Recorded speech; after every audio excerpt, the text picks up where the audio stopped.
Hello Elexob! Welcome sa ating 3D printing series. Ang pag-uusapan natin ngayon ay ang support setting dito sa Bambu Studio. So ito ang isa sa pinakamahalagang settings na dapat i-consider tuwing may ipiprint tayo na model. So simulan natin sa tanong na, kailan ba tayo naglalagay ng supports? Unang-una syempre kapag may mga nakahang na parts ang isang model. Ano ba yung nakahang? So sa madaling sabi, hindi siya nakalapat sa plate or walang nakakonect sa plate. So for example, ito yung model ko. Ang pinakamagandang orientation sa pagprint nito ay ganito, nakahiga. Pero kung mapapansin nyo, itong part na to, nakahang siya.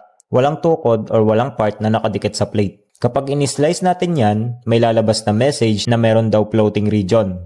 At ito ang tinutukoy niya. So para maging possible ang printing nito, i-enable natin ang support. And then, ayun, may ma-generate tayo na parang maliliit na puno na kulay green. So ito yung support. So kung ikaw ay baguhan pa lang, siguradong ang tanong mo ay kung natatanggal ba ito.